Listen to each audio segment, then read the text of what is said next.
कर दिया जाता है। प्रकट में भी हो रहा है भैया। महाराज जी तो संत किसको माने?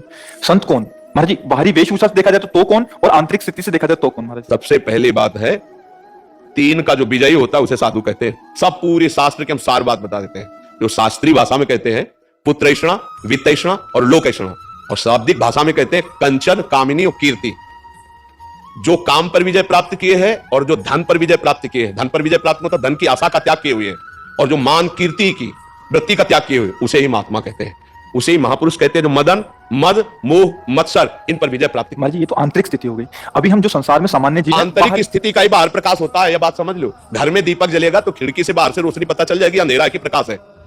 व्यवहार में पता चल जाएगा। ड्रामेबाजी का व्यवहार अलग होता है, समझ रहे हो। अगर हम रुपया लेंगे ना तो तुम्हारे दिमाग नहीं बदल सकते, ध्यान रखना। और जिस दिन हम पैसा लेने लगेंगे उस दिन ये सब नहीं चलेगा जो आज देख रहे हो आप। ये आज इसीलिए है बिल्कुल प्योर शुद्ध काम, कोई भी मिलावट। हम आपको हलवा पूरी का प्रसाद नहीं दे सकते, हमारी क्षमता नहीं। हम आपको गुलाब जामुन का प्रसाद नहीं दे, हमारे यहाँ प्रसाद नहीं बैठता कभी, क्योंकि है ही नहीं। तो बचे क्या, जो व्यवस्था है वो अपना किसी तरह उधर पोषण के, सब अपने धर्म से कार्य में लगे। महाराज जी बाहरी वेश से, जैसे आपने बोला एक तो मुंडन और एक ये, तो क्या ये किसी गुरु द्वारा ही प्रदत्त होता है? गुरु प्रदत्त, बिना गुरु प्रदत्त सन्यास या वेश नहीं धारण किया जाता। आज सैकड़ों लोग बिना गुरु प्रदत्त धारण। हाँ थोड़ा सा वैराग्य आया, थोड़ी दाढ़ी बढ़ गई, वैराग्य का तो आया नहीं, तो नहीं तो गुरु शरण में होगा। थोड़ा सा प्रमाद आया, कायरता आई, और भेष परिवर्तन कर लिया, माल छानने को मिलेगा, पूजने को मिलेगा, रुपया मिलेगा, उन्हीं से नौटंकी नाटक होता है। और जब वैराग्य आता है तो फिर ये नहीं होता, फिर भगवत प्राप्ति की चाह होती है। और फिर जो ये वैभव होता है वो आखिरी बात होती है। जब सिद्ध हो गया, भगवत प्राप्त हो गया, काम हो गया, तो भगवान जगत मंगल में उतार देते हैं। ये प्रारंभ नहीं है, ये अंतिम होता है। आज प्रारंभ में क्या प्रचार करोगे? जब तुम काम पर विजय नहीं प्राप्त की, क्रोध पर विजय प्राप्त नहीं की, प्रचार क्या करोगे? यही इसी का प्रचार होगा। रुपया होगा, प्रणाम होगा, नमस्कार होगा, भोग सामग्री, इसीलिए सबके दिमाग में भर गया। तो क्या होता है कि आजकल अर्थ की इतनी मांग हो रही हर जगह, अर्थ ही अर्थ है। सत्संग है तो अर्थ है, भागवत है तो अर्थ है, कोई प्रोग्राम है तो अर्थ है, मतलब जहां देखो अर्थ है। और अर्थ से भोग सामग्री का भोगता वो कभी ज्ञानी नहीं हो सकता, वो कभी भगवान का प्रेमी नहीं हो सकता, वो कभी सच्चाई से नहीं चल सकता, जहां अर्थ की प्रधानता है। और अर्थ की प्रधानता, इसीलिए लोगों के दिमाग में बात बैठ गई है कि ये सब धंधा है, क्योंकि इसको धंधा बनाया जा रहा है। तो इसीलिए लोगों को ये लगता है कि ये सब फ्रॉडगिरी है। ये सब नहीं, भरोसो दृढ़ इन चरणन के रो।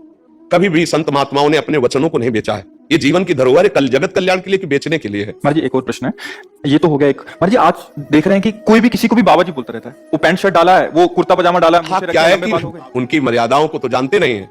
संत किसी के आगे भी लगा है, हमारे यहाँ दिखाई देता है, कभी पैंट शर्ट में होते हो, कभी पूरे संत भगवा ऐसे धारण किए होते। ये सब नौटंकी नाटक संतों में नहीं होता प्रभु। एक गुरु मर्यादा होती है। जो गुरु ने लंगोटी लगा दी, जो गुरु ने भेज दिया, वो आजीवन उसको निर्वाह किया जाता है। संत उसमें लंगोटी धारण करेगा? अरे बिना लंगोटी का कौपीनवंता खलु भाग्यवंता, संत की स्थिति ऐसे। अच्छा, गृहस्थ में जो संत होते हैं वो अपनी मर्यादा से रहते हैं।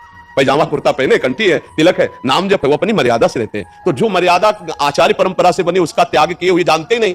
एक हितधाम में लाल कपड़ा पहने हुए थे, तो उन्होंने प्रश्न किया, तो जब उन पर दृष्टि गई तो स्थिति कुछ थी नहीं। तो हमने कहा प्रश्न बहुत ऊंचाई कर रहे हो, कहां से संन्यास लिया है? बोले कैसे नहीं, अपने मन से पहन लिया। तो अब क्या होता है कि भेष बनाने में कोई ज्यादा देर तो लगती नहीं। नीचे लाल पहन लो, ऊपर लाल पहन लो, नीचे पीला पहन लो, ऊपर पीला पहन लो, जैसा मनावे वैसा तिलक लगा लो। कोई जानने वाला तो है नहीं कि आपके संप्रदाय का तिलक लगाएं, आपकी आचार्य से जुड़े हुए हैं। अब वो क्या, वो जो कार्य करेंगे वो संसारिक कार्य करेंगे और बेइज्जती होगी संतों की। ये देखो, ये अमुक बाबा, अब वो पैजामा कुर्ता पहने अमुक संत।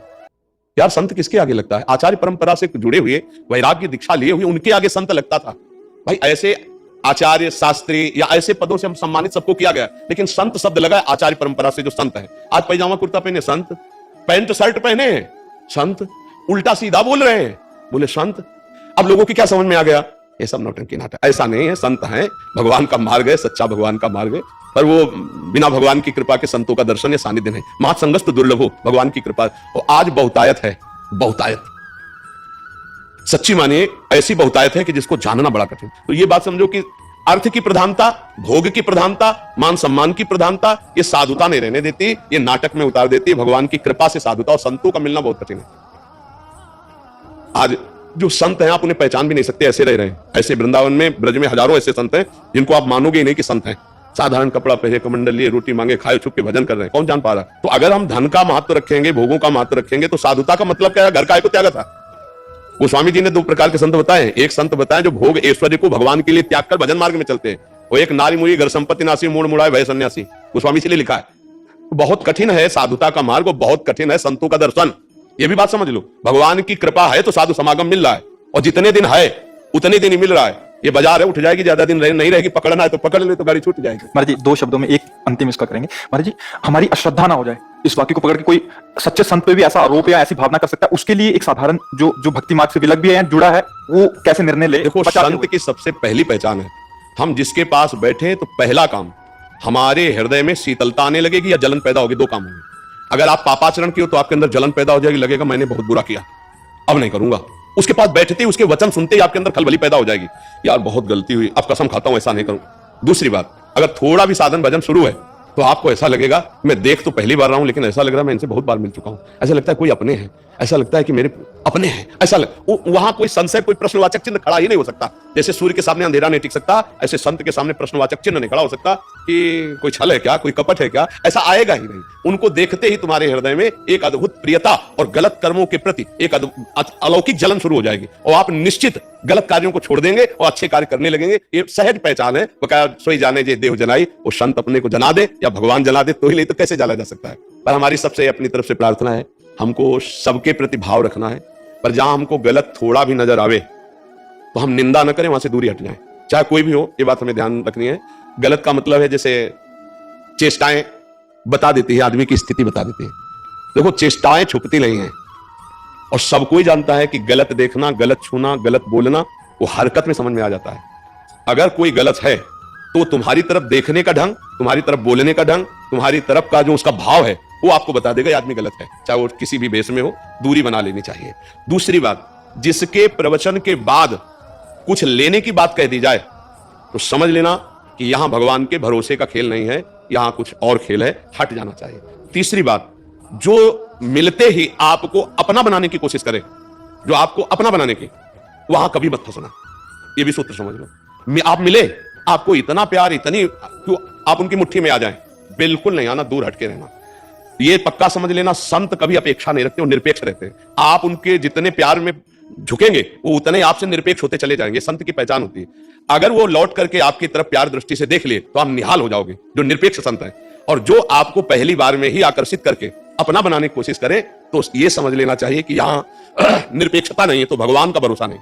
ये कुछ हमसे चाह रहे हैं और जो हमसे चाह रहे हैं तो हमारी चाहपूर्ति इनसे हो ही नहीं सकती। ये कुछ ऐसी बातें हैं पॉइंट की जिनको समझना चाहिए। अच्छा, जिस सत्संग में जाने के लिए, अध्यात्म सुनने के लिए पैसा लगे, उसमें तो कभी जाना ही नहीं, क्योंकि उसमें लाभ होगा ही नहीं आपको, क्योंकि अर्थ दे करके भगवान की चर्चा का लाभ नहीं मिल पाएगा। अध्यात्म कभी पैसे से नहीं बिकता और पैसे से कभी अध्यात्म को खरीदा नहीं जा सकता। आज समाज अंधी होती चली जा रही है। हमारे रोग दूर होंगे भगवान नाम जप से, ना कि किसी के छूछा से। बात पक्की समझ लेना। महीना 2 महीना 4 महीना अगर भजन डट के किया हो तो चेहरा बता देता, बचपन से भगवान के मार्ग में रहे और ईमानदारी से भगवान के ही मार्ग में रहे, तो अपने जीवन की आंतरिक बातों को हमने देखा कि उसका प्रभाव जो पड़ता है वो आप पर पड़ेगा। आप खुद देख रहे हो। अगर लाखों लोग मिल रहे हैं, वो कहें हमारा परिवर्तन हो रहा है, तो कोई हमारे प्रवचन में जादू नहीं है। ये प्रवचन सब जगह होते हैं, हम शास्त्र की बात कहते हैं। अंतर इतना है कि हम आपके कल्याण के लिए सिर्फ बोल रहे हैं, आपसे कुछ चाह नहीं रहे, इसलिए आपका परिवर्तन, अन्यथा नहीं। तो हमको ये बातें ध्यान रखनी कि कोई भी छूछा, कोई भी हवन, कोई भी जंतुर मंतुर तुम्हारे दुखों को नहीं मिटा सकता। रामकृष्ण परमहंस सिद्ध महापुरुष थे, गले में कैंसर था, आप विचार करके बताइए क्या उनके भजन में कमी थी, भगवत प्राप्त नहीं थे, क्या था? और आज तुम भरोसा करते हो छूछा का कि तुम किसी के पास चले गए, वो तुम्हें जंतुर दे देगा, तुम्हारे ऊपर हाथ फेर देगा, जाओ आशीर्वाद ठीक हो। क्या काहे को फंस रहे हो? नाम जप से सब ठीक हो जाएगा। नाम संकीर्तनम यस्य सर्व पाप प्रणाशनम। आप कह दो आप क्यों नहीं ठीक हो गए? क्योंकि इसको हम ठीक करना नहीं चाहते। अब हमारा समय आ रहा है श्री जी से जाने, श्री जी के समय का। तो अब इसका जो काम चल रहा है, वो प्रोसेस चल रहा है। जय दिन उनको जिलाना, तय दिन जिलाना, हमें श्री जी के पास जाना। इसको रख के हम क्या करेंगे? हमारी गाड़ी का काम था घर तक पहुंचा देना, गाड़ी घर तक पहुंच गई है, अब दरवाजे पर धुआं दे रही है, अब आग लग जाए, क्या इस गाड़ी की हमें जरूरत नहीं। आप लोगों की सेवा के लिए श्री जी से रखे हुए। आप देखो, एकदम घर जैसी वार्ता हुई उतर के, इसको व्यर्थ मत जाने देना। नाम जप करो और ढोंग और पाखंड से बचो। और ढोंग और पाखंड से जब आप लोग बचोगे तो कम होगा ढोंग पाखंड। आज सत्य को कोई नहीं समझ रहा।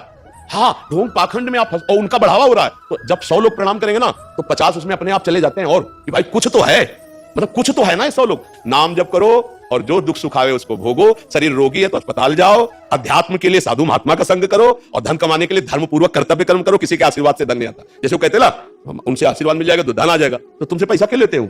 अपने ऊपर आशीर्वाद दे लो, खुद धनी हो जाए। तो इन बातों को समझो और पाखंड का विरोध अंदर से रखो। हम संग नहीं करेंगे ऐसे पाखंड। तो आज हमारे भारत में जो उपहास हो रहा है संतों का, जो पाखंड का, वो सब ठीक हो जाए। जाओ, आपका सबका मंगल हो। राधा राधा।